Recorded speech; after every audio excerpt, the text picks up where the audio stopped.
Oh God, that is a dark humor one. Yes, sir, it is. Yes, sir, it is. Good morning. Welcome to another episode of Cybersecurity Amplified and Intensified with your host, Eric Taylor, myself, Shiva Maharaj. What's up, dude? We got a lot of things to cut through in 30 minutes or less. Yeah, it's going to be a hard one to do, to be honest with you, and helpful. My notifications are going off all over the place, so I'm talking. I'll shut all that off, but That's okay. Ransomware's back. Bitcoin's going to go up, and let's kick it off with the Grief Ransomware Group, who's advising their victims not to hire professionals. And I would assume that means don't go to the authorities as well. That's correct. That's correct. So, they will say they will quote unquote, burn your data. So essentially what they're trying to say is they're going to delete any of your decryptors that you may have. There's no way you'll be able to recover your files if you actually get encrypted by the Grief Corp ransomware group. But here's one thing that people need to really, really pay attention to. So there's a thing called OFAC, or as I call the oh fuck list, because if you get on there, oh fuck. Oh fuck, that's right. So Grief has been touted to be part of Eagle Corporation's many brands, and Eagle Corp is subject to the OFAC list and their sanctions. So here's where the rub really comes in. If you get hit by ReEvil, you pay, oh, not ReEvil, sorry. If you get hit by Grief and you pay, you are subject to IRS backlash when you start filing all your taxes and everything, saying that you had to buy cryptocurrency, you had to send it off. This is going to be a major problem for people. But that's the point of them telling their victims not to go to the authorities and not to go to people like you who handle the incident response. Aside from the fact you guys get what I would consider a significant discount on the ransom if that's the way you have to go. But more so, it's their attempt to subvert the OFAC list. And now, what I think Treasury probably needs to do, and it's hard, it's not an easy fix, is really work on updating that list as quickly as they can. So as soon as these guys start popping up, drop them onto the OFAC list. Now, I don't know what the criteria is to get them on there. So either you blanket name a company like they've done with Eagle Corp, or they start blacklisting cryptocurrency wallets. But most of the cryptocurrency that stuff is ephemeral in the sense where kill one, start a new wallet. Exactly. Retire Evil Corp, come out as Grief Group. If Grief gets put on the OFAC list, come off as Grief Part 2. Well, there's still a degree of catching up there, right? Well, it's a little bit more complicated than that. So most of the ransomware groups will create a separate wallet per victim. So if you got popped, that wallet that they assign is to your quote unquote case, your ransomware infection. Now, whether they're spinning up, different wallets in Exodus or whatever private, wallets that they have, or they're using a tumbler like we've seen with some of the ransomware groups, but each wallet is designed to that client. So they're able to easily determine who's paid, who hasn't paid, and be able to discern that, because some of the ransomware groups do have a quote unquote automatic payment system. So once you make a payment and their system detects that that currency has gone through, your decryptor is automatically posted on the negotiation page. That's nice of them. Yeah, a little streamlined, if you will, a little automation for the IT world, but that's kind of the way that they work. So what's your unsolicited advice here? Because I'm putting you on the spot. So say whatever disclaimers you need. If someone gets hit by ransomware, should they still come to you or someone like you? Yeah, absolutely. Because you don't know what you don't know, right? So, is it Grief? Is it ReEvil? Is it Dark Side? Or ReEvil is a thing of the past, though. They just released, Bitdefender just worked out a master decryptor. Good segue there. So this is the one that I want to, I created a short about this earlier today, but people really need to be really, really, really careful. So, Bitdefender has now released, I think, 3 versions of this thing. There was one earlier this year. There was one tied to Kaseya.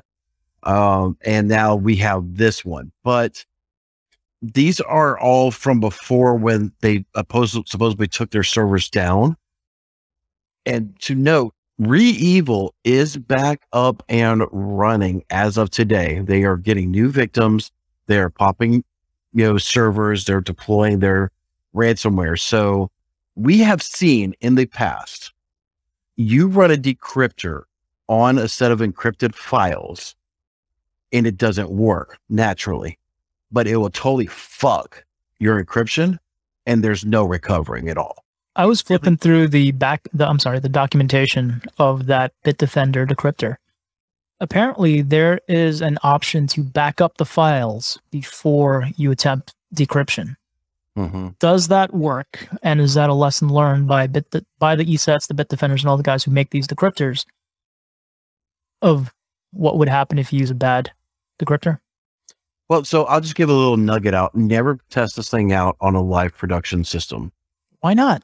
The best test is production. Yeah, go live. Please do it every day. Yeah, I'm going to be here in a minute. I'm going to switch out my CPU while we're doing a live stream. But there goes Eric. What does this do? But yeah, I don't know. It's just best practice is sanitation, right? So making sure that you run these things on a hybrid network, or not a hybrid network, but a sandbox system. Make sure this decryptor is working. If it's a VM, spin up a clone of it and see if it'll run. So that way you're not killing your main box. You need to hire a proper incident response firm that will go through these steps of best practices to make sure you don't fuck yourself. But why?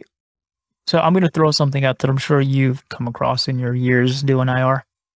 Clients don't care to test things if it means they can get back up and running sooner. What do you have to say to those clients to get them to understand the risk involved in not testing the decryptor on a test system before going live with it? I mean, let's be like the same as, you withdraw all your money out of the bank. I rip it into 3 pieces, every bill that you got. And I take that middle piece and walk away with it. That's essentially what you're doing. You're taking a chance of losing everything by running a decryptor that does not work. It's going to try to decrypt it. Even if there is a quote unquote backup mechanism that's built into it, now you have a decryptor that's copying data over that may or may not copy correctly. And I mean, I'm not trying to beat up Bitdefender. They're a really good company. They know they know their shit, right? So, but aren't they working with less than desired intel? Mm. They don't exactly know how they're getting some of these decryptor keys. And I'm assuming it's being leaked by someone in ReEvil. I don't think Bitdefender has been able to reverse engineer the encryption schema. Probably not. They may, now that, because I posted up the other day on Twitter that, Lockbit 2.0 is, their website. And then you have the decryptor that's 2.1. So this may be where ReEvil has a brand new set of master keys now that they have launched again, and they're just like, whatever for the old guys. I really think ReEvil, for whatever reason, they took a hiatus, whether it was induced by government agencies, what have you. And the one thing these ransomware guys do that you and I keep talking about is they adapt and overcome. So give out the old stuff. If ReEvil really believes their systems were compromised, especially with the disappearance of their rep unknown, then chalk it up as a loss. Whoever got encrypted, send out the decryptor key, and they're just going to go back in, because chances are they still have persistence into the systems that are going to utilize these decryptor keys. Mm-hmm. That's not going anywhere. And it's not. I doubt most companies are getting rid of the persistence post-incident unless they have real talent in there helping them, like you or someone of your caliber. A lot of times we still see companies that will still use the existing, IT person, the MSP that got them into this problem to begin with. It's like, oh, well, they're a good guy. I'm like, yeah, but your good guy fucked you. Yeah, but you know what? I don't blame technology for any of these incidents. I blame a lack of process. I blame a lack of budget. And I basically blame people because these are self-induced errors, unless it's a 0 day. If it's a 0 day, then I don't want to say it's no one's fault, but it's less likely to be your direct fault. Exactly. And take a look at what is it, TTEC? Mm-hmm. They got popped recently, and they have been a cesspool of poor IT hygiene for a very long time. It's amazing that it took this long for it to happen, but based on information floating around there, it's pretty bad. Yeah. Yeah. I mean, they've got so many clients that are in Europe and South America that are going to be down for weeks, if not. Dude, forget that. Bank of America is one of their clients. Yep. Isn't Bank of America the largest bank by personnel or office locations in the US? Or some version of that?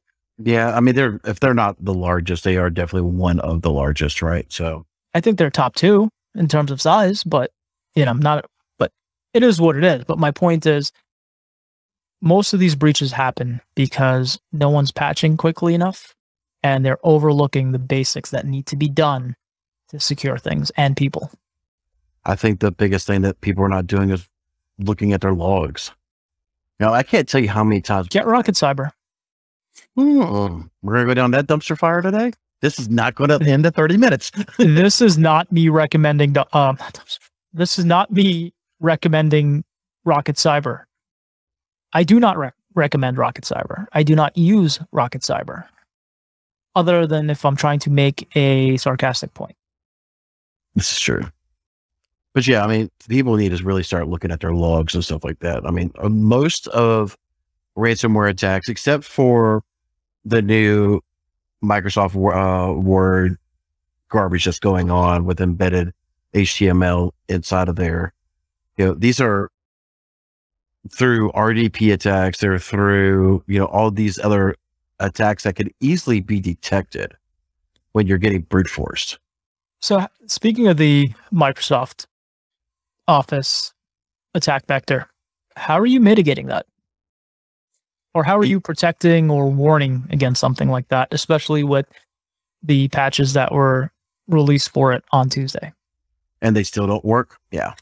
If it's anything like Print Nightmare, it's probably the gift that keeps on giving.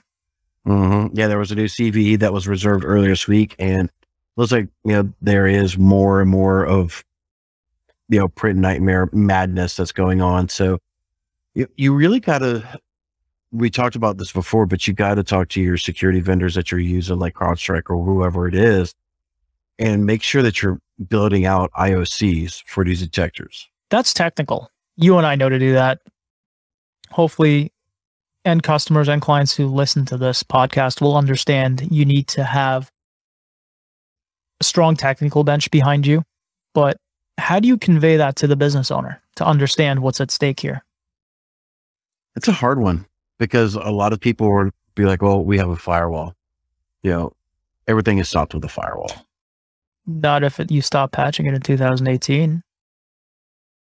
But still, they think the firewall will stop everything. That's I hear more and more that people think that that's their saving grace. It's a firewall. Firewalls are great, but it's not the end all be all. I think you and I would agree on that. Mm-hmm. And if they get past the firewall, don't worry. We got WebRoot as our AV. So we're good. Piss and vinegar day. I like it. You started with Rocket Cyber. Yes, I did. Yes, I did. Okay. Let's talk 0 day here. The Microsoft Azure Cloud 0 day that allows administrative access to thousands upon thousands of accounts. It's seemingly been closed. This is the 3rd in 2 months, I think it is. Mm-hmm. Unless I'm mistaken here. Yeah, it's quite a number of them. There's been a lot of data leaks that's been going on from, Azure. And from everything that I'm reading, these are a lot of, even this one is, the Wiz research from a road execution of the RCE. I haven't dug into this one a whole lot, but on the surface, it's definitely looked like more and more misconfigurations, not properly putting in a configuration the way you're supposed to. So when I say that, I say it a little loosely. It's like, all right, you're putting, let's just say a control set has five things you got to do to fully lock it down. You know, like when you're going to bed, you're going to make sure your front door is locked, your back door is locked, your garage door is. People still do that? Yeah. Maybe your alarm system is set, but most of the time your alarm system doesn't monitor your garage door. So they may makes your gear. It will. Maybe not for you, but for MSS. Yeah. I remind me to ask Vince that on Monday. There you go.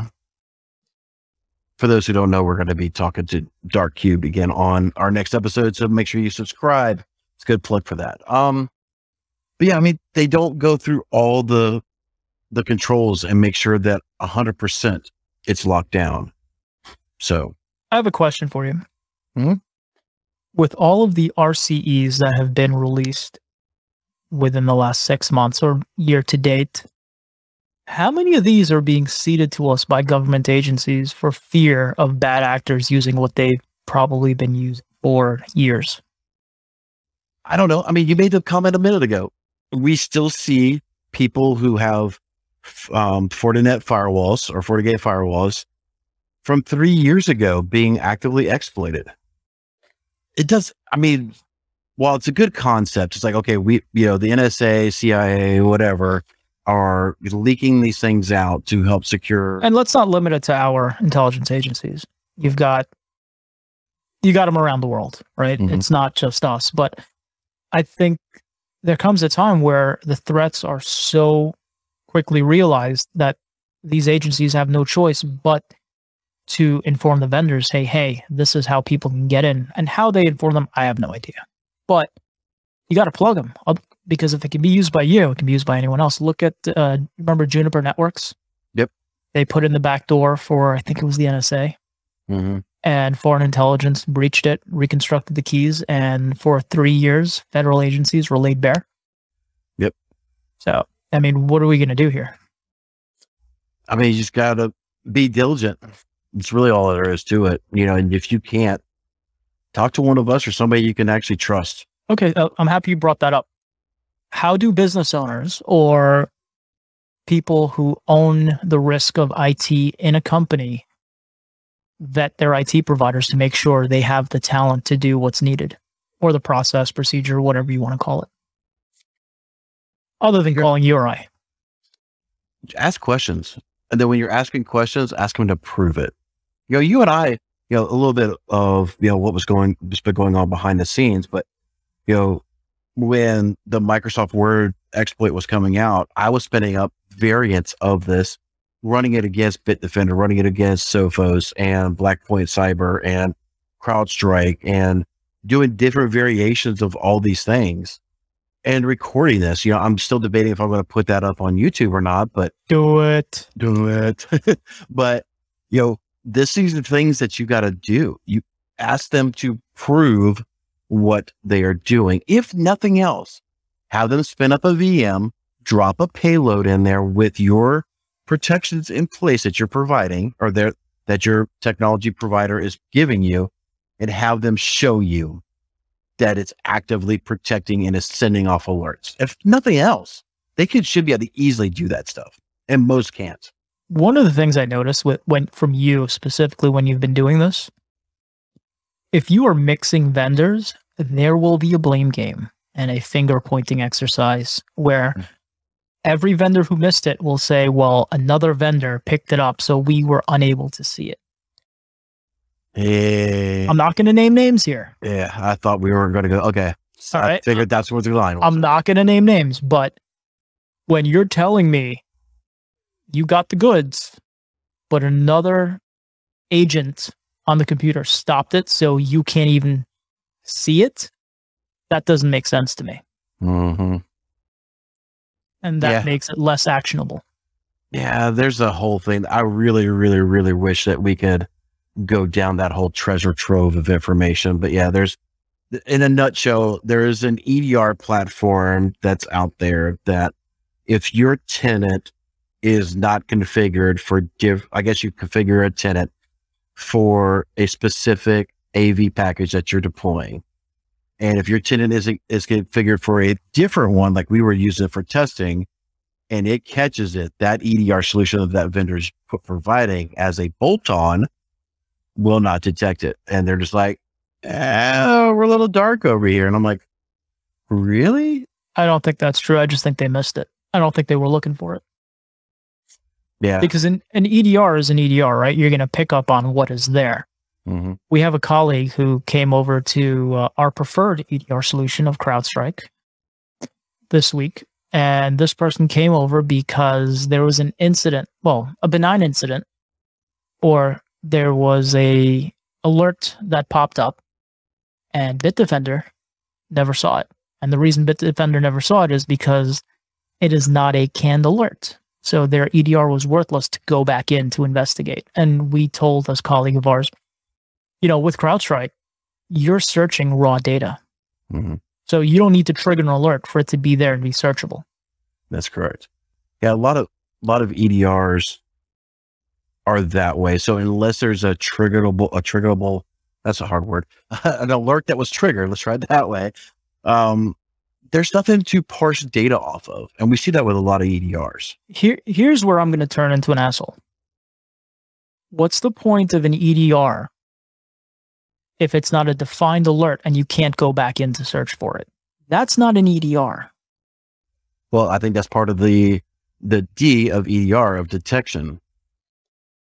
Okay, but correct me if I'm wrong here. To me, an EDR is a platform that is continuously monitoring the logs and capturing logs and events and happenings on a system so that if something does happen, you can go back in to search those logs and events to create a detection or at least gain intelligence into what happened. Correct. So there's two mindsets, right? And that's just kind of why we are with CrowdStrike and some of the other partners. And my mindset is always right sometimes. Sometimes of all the time. But an EDR is, there's really two things. So if there's nothing detected, there's nothing to report on, there's nothing to search on, which is true. But to your point, and this is kind of why we changed from where we are, if there is a new threat, if there is something that's not detected, but we need to find out if it was. So like, all these new IOCs that we're talking about that are being dropped and we're pulling them from thread feeds and things of that nature, Bitdefender may not detect it right away, but if it's been going on for the past 30 days, with at least CrowdStrike, we can go back in and say, okay, we need to build up algorithms and everything like that. Let me ask you a question here. Asshole coming in hot. Strapped in. How the hell are you building an IOC with Bitdefender if you can't search for the goddamn event when a firewall flagged it? You can't. So what's the point? It didn't detect, so there's nothing to search. That's my point. So can we, at least for our little world of two in this podcast, define an EDR as something that gives me visibility into logs going back a certain amount of time? Mm-hmm. Okay. I'm done for now. Or if nothing else, maybe you can at least have, a SIM that's tied to your workstation. There's got to be some way to. But there's no artifact. There's no artifact to track. So if you're using that Bitdefender EDR to rely on having that artifact, you're going to miss out on it unless you put your SIM's agent to pull all the logs to search. Yeah, I was saying, if you're going to use a Bitdefender, if you're going to use, one of these other Sentinel ones or whatever, you're going to have a third application that's pulling workstation, server, all these other logs to aggregate and start going back and be able to find those IOCs. So we're going to increase the threat surface area because of the inadequacies of other products. Fantastic. Okay. I like it. That's fantastic. Let's do this. Onward and upward. If you're using the right EDR, or what I would call an actionable EDR. That one goes out to you, Brian. What's next on the hot topics of debate today? Because I can sit here and shit on Bitdefender all day for that particular incident. Yeah, that one had you riled up for a while there. That was a good 36 hours at least. Dude, I know. I totally agree. 1,000% agree. I guess the last one, just to try to be respectful of time, because we are trying to keep this under 30 minutes. But, there's been numerous, I think even as of today or yesterday or whatever, there was another exchange exploit that was put out, and Microsoft's just kind of throwing up their hands. They're like, yeah, whatever, move to the cloud. But, there are certain industries that will never move to the cloud fully. Not every client's going to go pure Azure AD or anything like that. But, I did see this come out earlier this month where people, I guess, have come to Microsoft is like, hey, how do we clean up our AD if it's no longer used? And I'm like, do people not do this? This pisses me off. Yeah. Go ahead, and then I'll open up my can of Stone Cold's whoop ass. This is really, I would have thought, at least from my world, and I guess maybe it's just because we're canned in our own little environment, but you would think if you're deprecating certain roles and functions inside of your domain, that you would remove everything that's not applicable, like reducing your attack surface or your threat landscape or whatever the case is. You're going to have. But Eric, we upgraded to Office 365. Why do we need to do this? Because your potential leave is still a backdoor. You don't know how many times I still got, ECP logins available for an old deprecated Exchange server. But there's nothing wrong with leaving the Exchange admin there and available for everyone to use. Yeah, because it doesn't tie into your domain controller at all. Not at all. And it doesn't leave Kerberos tickets around like no other. So yeah, we'll put the link in this into the sources of the podcast. There's definitely a PowerShell script on GitHub that Microsoft put out for you to, go through and clean up your freaking Active Directory. Please, for the love of people, start going through and cleaning up your environment. Crap. I can't tell you how many times pen testers like me go through and start finding old legacy stuff that was just left around because you forgot to sanitize your shit. I see a proliferation of pen testing coming about just to mitigate the stupidity of deprecating on-prem systems and moving to the cloud. Not only that, but insurance companies are starting to really, really require more and more pen testing to be done. Yeah, but I can look at a sheet of paper and call it a pen test and they'll say, okay. This is true. Not really, but you get where I'm going with that. So exactly. So you said you had some comments on this whole AD issue. What are your comments on it? I just think it's kind of stupid that people are moving on-prem assets and resources into a cloud-based system and not deprecating the old logins. The fact that people are doing that makes them a trunk slammer. Doesn't make them an IT professional, at least in my book. But I started this thing. Well, I didn't start this thing. I'm not Al Gore. I started in the IT world where you actually needed to know what you were doing as opposed to being able to Google it, go on Reddit or a Slack group to figure it out. Mm-hmm. Mm-hmm. So maybe that's why I kind of believe in process and procedure. But hey, what do I know? Yeah, we made the comment before. I'm not sure if it was on a podcast or just in our own private conversations where, the whole MSP is crowdsourced technology or troubleshooting and everything like that, because the amount of Reddit groups and Facebook groups and all this other stuff. And I'm just like, holy crap, That's why they always talk about the MSP community. It's crowdsourced support. Yeah. There's no barrier to entry. Not that there's a barrier to entry in any part of IT other than programming, I guess. But it is what it is. Like, I'm done. I'm not even done. I never started. I'm not into raising the tide. I am into me and the people I surround myself with being better and doing better. Yeah. It's really interesting. So with that, I am done for the day. Hey, we're going to maybe do the 30-minute Mitch Park. This is awesome.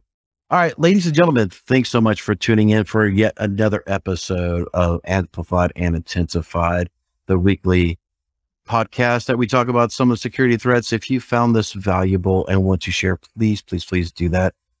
Find us on amplifiedintensified.com. If you have any questions, comments, or anything else you want to talk to us about, send us an email at info@amplifiedintensified.com and check us out on YouTube at youtube.barricadecyber.com.